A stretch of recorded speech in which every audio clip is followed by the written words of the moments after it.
está num feriado aí, acho que quase nada importante, né? Mas talvez seja o feriado mais importante do cristão no ano. Acho que é até mais importante que o Natal. Pelo menos eu creio assim. E eu pedi uma palavra para esse sábado para Deus. E falei, Deus, o que eu vou falar? Porque vai todo mundo falar de Páscoa, né? Então eu falei, em todas as igrejas, todos vão falar de Páscoa. Então eu queria que o Senhor falasse comigo também alguma coisa que fosse relacionada a isso, mas que tocasse também o coração daqueles que estiverem lá.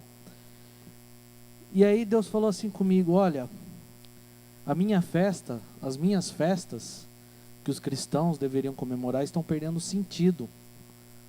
E eu creio que nós precisamos resgatar isso daí. Muito bem, baseando nessa palavra que Deus me deu, nós vamos abrir lá em Êxodos, capítulo 12.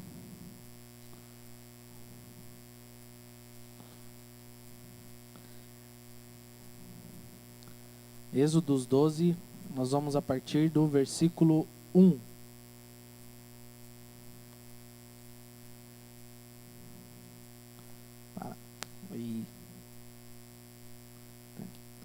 Êxodos 12, a partir do 1.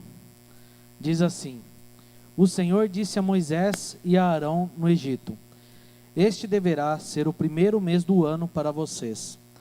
Digam a toda a comunidade de Israel que no 10º dia deste mês, todo homem deverá separar um cordeiro ou um cabrito para sua família, um para cada casa. Se uma família for pequena demais para um animal inteiro, deve dividi-lo com seu vizinho mais próximo, conforme o número de pessoas e conforme o que cada um puder comer. O animal escolhido será macho, de 1 ano, sem defeito, e pode ser cordeiro ou cabrito. Guardem-no até o 14º dia do mês, quando toda a comunidade de Israel irá sacrificá-lo ao pôr do sol. Passem então um pouco de sangue nas laterais e nas vigas superiores das portas das casas nas quais vocês comerão o animal. Naquela mesma noite comerão a carne assada no fogo, com ervas amargas e pão sem fermento. Não comam carne crua, nem cozida em água, mas assada no fogo, cabeça, pernas e vísceras. Não deixem sobrar nada pela manhã. Caso isso aconteça, queimem o que restar. Ao comerem, estejam prontos para sair. Cinto no lugar, sandálias nos pés e cajado na mão. Comam apressadamente. Esta é a Páscoa do Senhor. Naquela mesma noite passarei pelo Egito e matarei todos os primogênitos, tanto dos homens como dos animais, e executarei juízo sobre todos os deuses do Egito. Eu sou o Senhor. O sangue será um sinal para indicar as casas em que vocês estiverem. Quando eu vir o sangue, passarei adiante. A praga de destruição não os atingirá quando eu ferir o Egito. Este dia será um memorial que vocês e todos os seus descendentes celebrarão como festa ao Senhor. Celebrem-no como decreto perpétuo. Durante 7 dias comam pão sem fermento. No primeiro dia tirem de casa o fermento, porque quem comer qualquer coisa fermentada, do 1º ao 7º dia será eliminado de Israel. Convoquem uma reunião santa no 1º dia e outra no 7º. Não façam nenhum trabalho nesses dias, exceto o da preparação da comida para todos. É só o que poderão fazer. Celebrem a festa dos pães sem fermento, porque foi neste mesmo dia que eu os tirei os exércitos de vocês do Egito. Celebrem esse dia como decreto perpétuo para todas as suas gerações. No 1º mês comam o pão sem fermento, desde o entardecer do 14º dia até o entardecer do 21º. Durante 7 dias vocês não deverão ter fermento em casa. Quem comer qualquer coisa fermentada será eliminado da comunidade de Israel, seja estrangeiro, seja natural da terra. Não comam nada fermentado. Onde quer que morarem, comam apenas pão sem fermento. Vamos orar. Pai, em nome de Jesus, eu peço que o Senhor possa me usar agora, para que seja a boca do Senhor, ó Pai, que a gente possa aprender mais um pouco da Tua palavra, e que ela não volte para o Senhor vazia, ó Pai. que teu Espírito Santo esteja habitando aqui entre nós e que o Senhor possa fazer grandes coisas nesta noite, em nome de Jesus. Amém. Muito bem, eu vou contar uma novidade para vocês. A Páscoa, não sei se vocês se acham enganados, mas a Páscoa, ela não é coelhinho da Páscoa. Mais um, a Páscoa não é chocolate. Coelho não bota ovo. Muito menos a Páscoa não se comemora no supermercado. Ou a Páscoa não é o que se fala na mídia. Muito menos nas revistas. Será que eu decepcionei vocês? Eu espero que não, porque se eu decepcionei, nós vamos bater um papo ali no canto depois, né? Mas eu espero que você nunca tenha acreditado nessa história. Essa não é a história que eu gostaria de contar para os meus filhos, quando eu tiver filhos. Mas o texto que nós acabamos de ler, ela fala da primeira Páscoa registrada na Bíblia. Que ela fala de uma noite que foi de libertação para o povo de Israel e de terror para o povo egípcio. Esse texto conta sobre como Deus começou a libertar o povo das mãos dos egípcios. E ali foi uma noite de juízo para aquele povo e de alegria para o povo de Israel. E é engraçado que olha só o que diz aqui no versículo 12 e 14, que diz: o sangue será um sinal para indicar as casas em que vocês estiverem, quando eu vir o sangue, passarei adiante. A praga de destruição não os atingirá quando eu ferir o Egito. Este será um sinal, este dia será um memorial que vocês e todos os seus descendentes celebrarão como festa do Senhor. Celebre no decreto perpetuamente. É engraçado que esse texto, se vocês repararem um pouquinho, ele vai falar um pouco da vinda de Jesus na terra. Ele é uma das várias promessas que nós vemos no Velho Testamento sobre Jesus, e que a salvação é pelo sangue do Cordeiro, e que a gente deve celebrar isso daí quando? Para sempre, né? E nós vamos celebrar para sempre, porque quando Jesus voltar nós vamos celebrar lá no céu. E essa é a primeira Páscoa que foi citada na Bíblia. É um fato histórico para o povo de Israel. Foi o dia da liberdade, o dia que Deus tirou o povo da escravidão.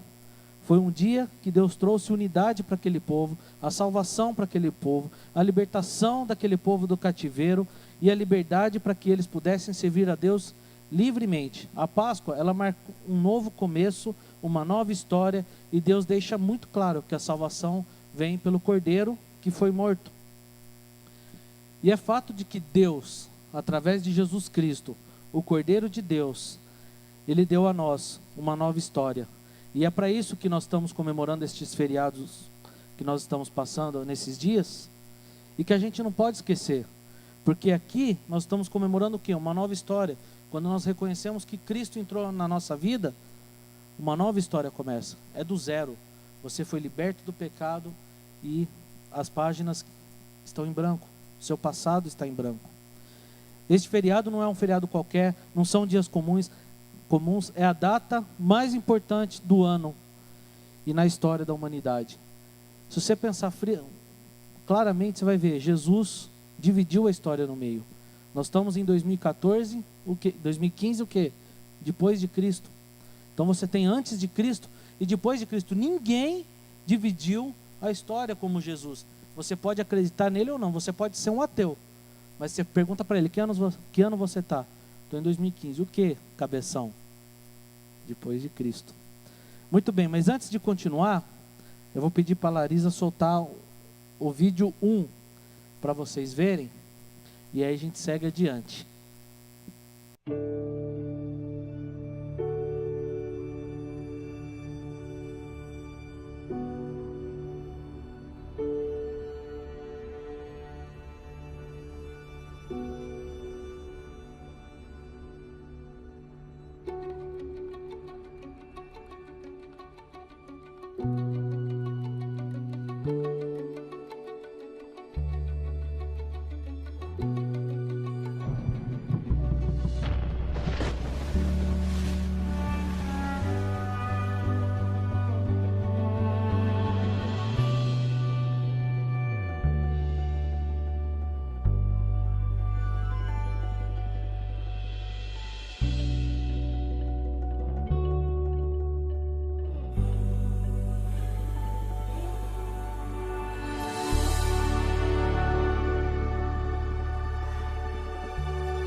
Eu não sei se todo mundo viu esse vídeo, mas eu achei ele show de bola.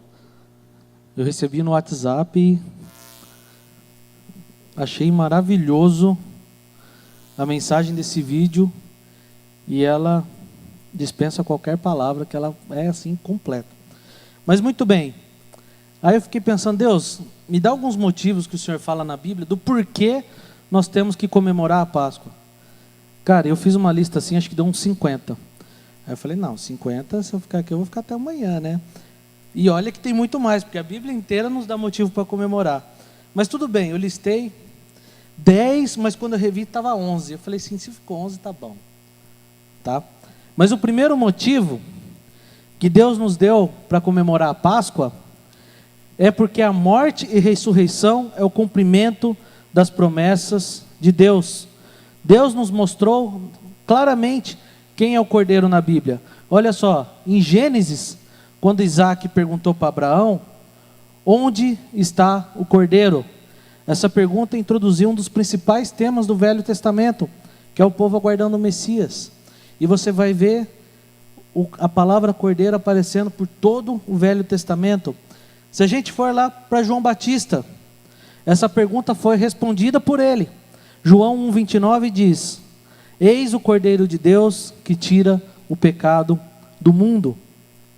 Se você ler em Atos 8,35, Filipe estava dizendo para um eunuco que vinha, lendo o que? Isaías 53. Eu acho que não tem nenhum profeta que falou claramente de Jesus como Isaías. Essa é a minha humilde opinião. Paulo disse para a igreja de Corinto que Cristo é o nosso Cordeiro Pascal. Olha só, 1 Coríntios 5,7. Livrem-se do fermento velho, para que sejam massa nova e sem fermento, como realmente são, pois Cristo, nosso Cordeiro Pascal, foi sacrificado.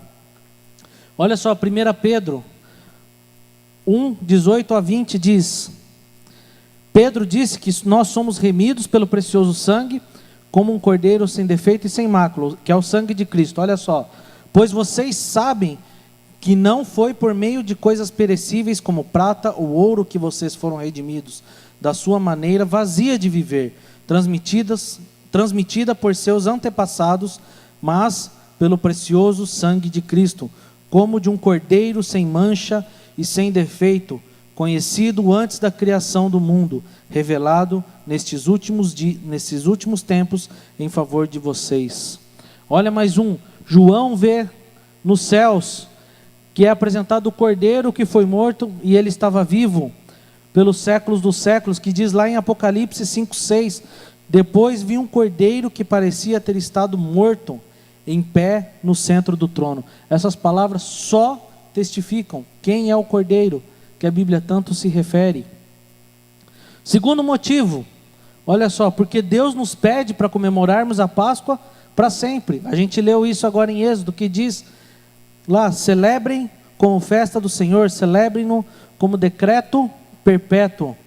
É nesse momento que Deus fala assim, olha, celebrem, fiquem alegres, reúnam a sua família, estejam com seus parentes, fiquem contentes, porque esse dia é para vocês lembrarem daquilo que Deus fez na vida de vocês. Naquela época Deus tirou o povo do Egito e ele falou assim, olha, lembrem-se sempre disso, que eu tirei vocês do cativeiro. E hoje Deus fala assim para a gente, lembre-se sempre do que eu tirei você do fundo do poço, das trevas, quando eu sacrifiquei Jesus naquela cruz. Aquilo que Jesus fez por nós jamais deve ser esquecido, porque foi o ato mais lindo, mais doido, mais marcante que já aconteceu nessa terra. Terceiro, porque ele veio para dar a sua vida em resgate de muitos. Mateus 20:28 diz, como filho do homem que não veio para ser servido, mas para servir e dar sua vida em resgate de muitos. Jesus não veio aqui na terra só por mim, Jesus não veio aqui na terra só pelo Silvano, Jesus não veio à terra só pela Shalom, ela veio para todo mundo. Todos nós somos alvos do amor de Deus, e isso é maravilhoso, porque quando olhamos para a cruz, nós temos a certeza da vitória. Ele veio para muitos, ele veio por muitos. Todos nós somos salvos por causa do tamanho amor de Cristo. O quarto é, porque ele veio para que os seus e os meus pecados fossem perdoados. Cara, eu achei vários versículos, mas eu selecionei 3, inclusive um do Velho Testamento. Mas primeiro, em Efésios 1:7 diz: nele temos a redenção por meio de seu sangue, o perdão dos pecados, de acordo com as riquezas da graça de Deus. Mateus 26:28 diz: isto é o meu sangue da aliança que é derramado em favor de muitos para perdão dos pecados. E Miqueias 7:18 e 19, olha só como Jesus aparece lá já no Velho Testamento, que diz: quem é comparável a ti, ó Deus, que perdoas o pecado e esqueces a transgressão do remanescente da sua herança. Tu, que não permaneces irado para sempre, mas tens prazer em mostrar amor. De novo, terás compaixão de nós, pisarás as nossas maldades e atirarás todos os pecados nas profundezas do mar. Quando Jesus derramou o sangue na cruz por cada um de nós, ele diz assim: ei, sabe tudo aquilo que você fez? Esquece, eles foram perdoados. Já não tem mais culpa sobre você, já não há mais condenação, vocês estão livres de qualquer culpa. O quinto, eu listei 2 quartos aqui, na hora que eu vi tinha 2 quartos, mas esse é o quinto. O quinto diz assim: porque ele nos deu uma família. João 1:12-13 diz: contudo, aos que receberam, aos que creram em seu nome, deu-lhes o direito de tornarem filhos de Deus, os quais não nasceram por descendência natural, nem pela vontade da carne, nem pela vontade de algum homem, mas nasceram de Deus. Gálatas 4:4 e 5, mas quando chegou a plenitude do tempo, Deus enviou o seu Filho, nascido de mulher, nascido debaixo da lei, a fim de redimir os que estavam sob a lei, para que recebêssemos a adoção de filhos. Romanos 8:16, o próprio Espírito testemunha ao nosso espírito que somos filhos de Deus. 1 João 3:1, vejam como é grande o amor que o Pai nos concedeu, sermos chamados filhos de Deus, o que de fato somos. Por isso, o mundo não nos conhece, porque não o conheceu. Olha quanta palavra maravilhosa. Por causa de Jesus Cristo, por causa do sacrifício de Jesus Cristo, hoje nós podemos ser chamados de seus filhos. Ele nos adotou. Por que eu te chamo de irmão? Por causa de Jesus Cristo. Nós somos irmãos em Cristo. Cristo nos deu uma família. Não são mais só os meus irmãos, os meus pais, os meus tios de sangue. Ele nos deu uma família que se chama igreja. Quinto, porque ao morrer na cruz, nós podemos ter acesso ao Deus Pai. A Bíblia diz que o véu foi rasgado. Você não precisa mais de sacerdote, você não precisa mais de levita, você não precisa mais de fazer sacrifício, você precisa simplesmente de Jesus. Jesus é o único intermediador. Através dele, nós temos acesso direto ao Pai. E 1 Timóteo 2:5 e 6 diz assim: porque há um só Deus e um só mediador entre Deus e os homens, Jesus Cristo, homem, o qual se deu a si mesmo em preço de redenção por todos, para servir de testemunho a seu tempo. O sexto é porque a cruz nos trouxe cura. Olha só, Isaías 53, 4 e 5 diz: verdadeiramente Ele tomou sobre si as nossas enfermidades e as nossas dores, levou sobre si. Deixa eu começar de novo. Verdadeiramente Ele tomou sobre si as nossas enfermidades e as nossas dores levou sobre si, e nós o reputávamos por aflito, ferido de Deus e oprimido. Mas Ele foi ferido por causa das nossas transgressões e moído por causa das nossas iniquidades.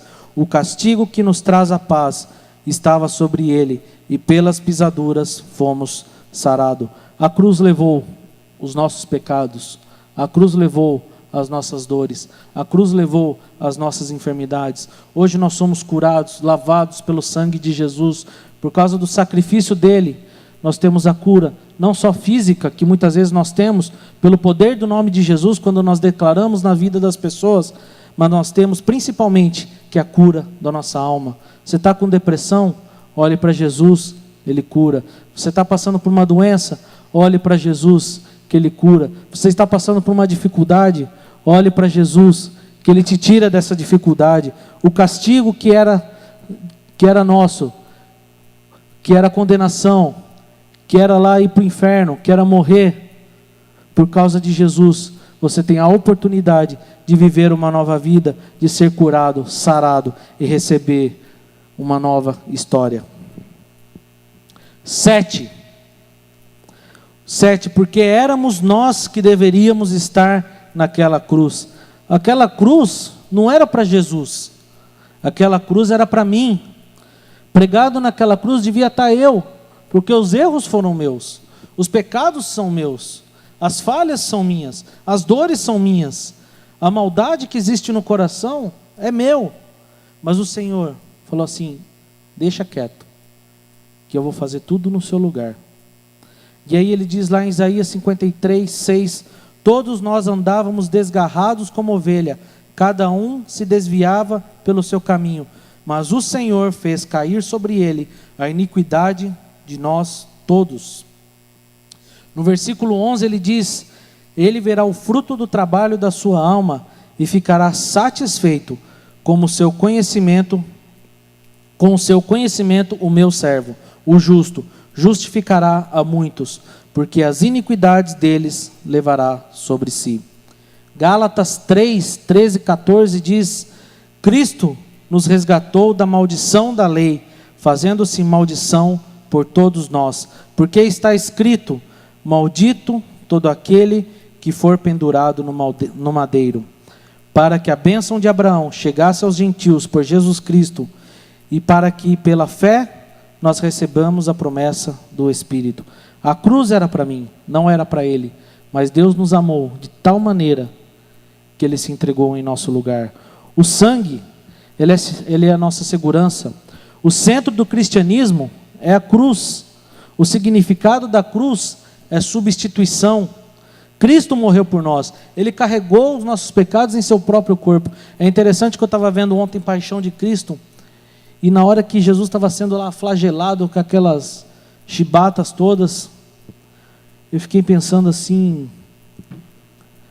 nenhum homem comum aguenta aquilo, cara. E eu fiquei imaginando como foi pesado. E uma das primeiras cenas daquele filme é ele lá no Getsemane. E eu fiquei imaginando, Deus já sabia tudo aquilo que ele ia passar. Jesus mesmo sabia tudo aquilo que ele ia sofrer.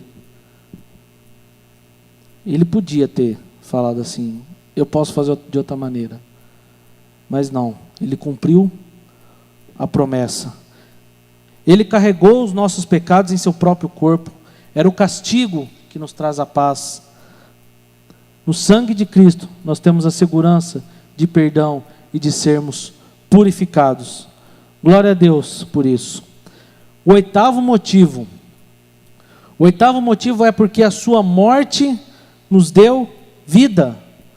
Efésios 2:5 diz: deu-nos vida juntamente com Cristo, quando ainda estávamos mortos em transgressões. Pela graça vocês são salvos. João 10:10 diz: eu vim para que vocês tenham vida, e vida em abundância. Jesus morreu em nosso lugar para que nós tenhamos vida e vida eterna. Gálatas 2:20, já estou crucificado com Cristo, e vivo não mais eu, mas Cristo vive em mim. E a vida que agora vivo na carne, vivo-a pela fé no Filho de Deus, o qual me amou e se entregou a si mesmo, por mim. Por causa de Cristo, nós temos vida. Se a gente não tivesse Cristo, nós estaríamos mortos, condenados, perdidos. O nono motivo porque nós fomos comprados por um alto preço. 1 Coríntios 6,20 diz: porque fostes comprados por um bom preço, glorificai, pois, a Deus no vosso corpo e no vosso espírito, os quais pertencem a Deus. Romanos 5, 8, 9 diz: mas Deus prova o seu amor para conosco, em que Cristo morreu por nós, sendo nós ainda pecadores. Logo, muito mais agora, tendo sido justificado pelo seu sangue, seremos por ele salvo da ira. 6:23 Romanos: pois o salário do pecado é a morte, mas o dom gratuito de Deus é a vida eterna em Cristo Jesus, nosso Senhor. Romanos 8, 1, 2: portanto agora já não há mais condenação para os que estão em Cristo Jesus, porque por meio de Jesus Cristo, a lei do Espírito de vida me libertou da lei do pecado e da morte. Cristo nos justificou, Cristo nos deu vida, Ele pagou um alto preço. Imagina você ter uma dívida lá de 1 milhão no banco, e alguém chegar para você: olha, eu peguei tudo que eu tinha, todo o meu dinheiro, e paguei a sua dívida. Está pago, você não deve mais nada. Deus pagou um alto preço pela sua vida. Ele foi correndo para aquela cruz, para que nós não morrêssemos nela. O 10º e último motivo diz: porque Ele está vivo e venceu a morte. Apocalipse 1,18 diz: sou aquele que vive, estive morto, mas agora estou vivo para todo o sempre, e tenho as chaves da morte e do Hades. O Apocalipse aponta o Cordeiro de Deus que está vivo. O Cordeiro de Deus não morreu naquela cruz, Ele ressuscitou, Ele reina, Ele está sentado no trono. É aquele que um dia todo joelho se dobrará e confessará que Jesus Cristo é o Senhor. Eu quero, antes de terminar, passar mais um vídeo, é o segundo.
Amém. Graças a Ele, a gente tem uma segunda chance.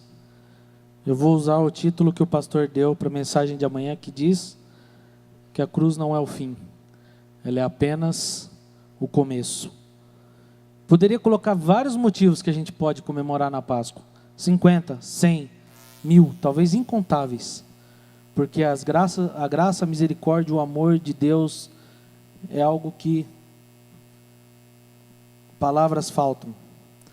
A Bíblia dá infinitas promessas de fé, promessas de amor, de graça, mas nós podemos resumir tudo em um só versículo, que diz: porque Deus amou o mundo de tal maneira que deu seu Filho unigênito, para que todo aquele que nele crê não pereça, mas tenha a vida eterna. Sabe o que ele quis dizer com isso? Eu sou louco, apaixonado, doido por você. Eu te amo a tal ponto que eu peguei a cruz que era para você e eu fui no seu lugar. Amém? Por mais que todos nós já tenhamos ideia do que é o sacrifício de Jesus, vale a pena relembrar e estudar, porque o que ele fez não tem preço. O que ele fez é inexplicável. E graças a Deus, porque ele nunca desistiu de nenhum de nós. E que a gente possa replicar esse amor, essa história, para todos aqueles jovens que estão hoje, talvez na noite, na balada, em barzinho, bebendo, se drogando. Amém? Que a gente possa buscar essa galera aí que ainda não entendeu isso daqui. Porque ainda há tempo. Enquanto Jesus não voltar, ainda dá tempo para aqueles que não conhecem. Amém? Eu não sou nada sem a videira, porque sem Cristo nada poderei fazer. Estando nele